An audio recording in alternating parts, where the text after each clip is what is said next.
Try It Hip Hop Podcast family. It's your boy Howie. Try It Hip Hop Podcast. We're doing another lyrical breakdown. We're definitely going to do a lyrical breakdown for one of the pioneers that we lost just about a week ago. None other than Biz Markie. Definitely influential in the way that I listen to hip hop, the way I perceive hip hop. Biz was definitely like a foundation as far as the beatboxing and things like that. Because I think when I was coming up listening to hip hop, I mean I was a kid, so I didn't know who was actually beatboxing. I do remember like seeing Run DMC, or what I thought was Run DMC. It might have been Buffy, from the Fat Boys. I definitely remember Dougie Fresh, Biz, I think I was a little older when I actually realized, oh yeah, Biz was doing the beatbox. But yeah, Biz is definitely like one of a kind.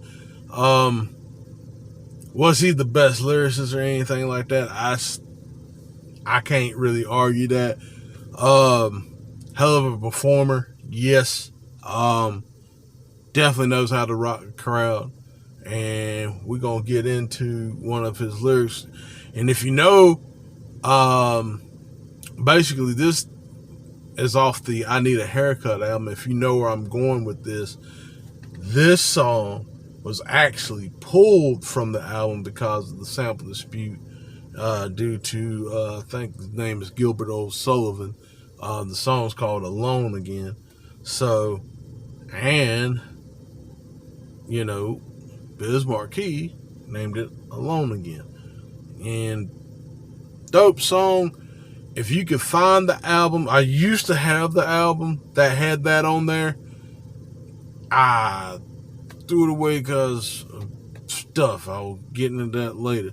And I talk about that many times on the show. I hate I did that to this day because, man, you know how much money that album is worth. Oh, boy. But yeah, they, and I mean, when it probably was worth some money then, I just hope I can find it on vinyl with that. Maybe I'll look up. But anyway, let's listen to this. Biz Markie, Alone Again.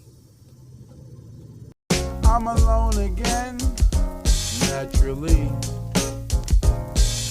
Alone again, naturally. So I went into the show and started maxing. People came up to me and started asking what's up with me and what I'm getting on and how many records is Shantae gonna perform. I don't know, but now I gotta go cause Shantae is calling me to do the show. First she was on and then she called me out. I did a lot of funky beats without no doubt. I put the mic on my head and began to rip. The crowd began to flip cause I was rocking the ship.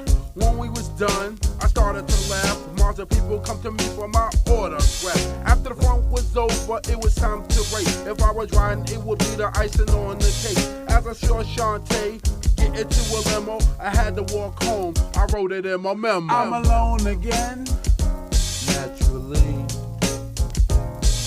All alone again, naturally. All right, and we back. Doing the second verse. I meant to say that. So let's get into it. So I went into the show and started maxing. People came up to me and started asking what's up with me and when I'm getting on and how many records is Shantae gonna perform. So basically this is kind of building up. It's a simple rhyme, It's kind of building up, asking like he's chilling out, he's doing the thing. And, a lot of people, I'm pretty sure people remember that, he actually beatboxed for Shantae. I think if you look at Shantae's, I don't know if it was called Shantae, I forgot. It was the Netflix special back a couple years ago about the life of Roxanne, Roxanne Shantae, or Shantae Roxanne, excuse me. And, he actually, she didn't have any beats or anything like the scene in the movie. She didn't have like any songs or anything or the DJ or whatnot to produce the music for. And basically, Biz Markie was like, "Yo, Shawnee, I'll do it, Shawnee." I'm doing a horrible Biz Markie impression, so I'm sorry, but yeah. So he actually did the beatboxing for her. I think there's one record. I forgot the record's name, and I know that's Hip Hop Blasphemy, but and I want to say it was probably back in 86, 87 where they went on stage, and it was her and Biz. Biz, laced up with the beatbox, and she did the rhyme, and I'm Shantae, how she does the thing. So, and Shantae at that time, she was like big, and her being on the balance scene. So that's why they was like, well, why? Hey, how many records is she gonna perform? So going back, I don't know, but now I gotta go because Shantae is calling me to do the show. First she was on, then she called me out. I did a lot of funky beats without no doubt. So yeah, like that right there, just telling the story. Like, I'm doing the show, I'm rocking it. She called me on the show. And then what's cool about this rhyme is it's kind of like an answering the first rhyme, because the structure is like, so I went to the show and started maxing. People came up to me and started asking what's up with me and when I'm getting on and how many records Shantae is going to perform. I don't know, but now I got to go because Shantae is calling me to do the show. So it's simple rhyming, and it's kind of like it's answering all the other questions that was in the little first stanza of the second verse. Okay, so first she was on, then she called me out. I did a lot of funky beats without no doubt. I put the mic on my head. I put the mic on my head and began to riff. Carl began the rip, flip, because I was rocking the shift. So he was pretty much saying like, look, man, I does this. Like, I put the mic in my head, and I'm, I begin to riff. The crowd started to flip because I was rocking the shift, just like everybody's like, oh, Biz, killing it, and with the rhymes. So when we was done, I started to laugh. Master people coming up to me for my autograph. After the funk was over, time to break. If I was rhyming, it would be the icing on the cake. As I saw Shantae get into a limbo, I had to walk home. I wrote it in my memo, alone again. Naturally. So it's kind of like, I'm alone again, naturally. So I think this song is kind of like, like, yo, man, I'm doing this. And like, I was kind of like, not necessarily like the girl, but it's kind of like his way of like, these are my pains. Like, what I'm saying? Like, I'm pretty much like the hype man doing stuff. And then like I pretty much rocked the show, helped you out.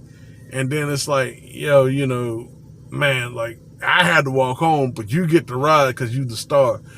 I don't think it was like that too much, but you know what I'm saying? And I'm pretty sure like him and, Shantae didn't have any beef or anything like that, but it's just, I think this whole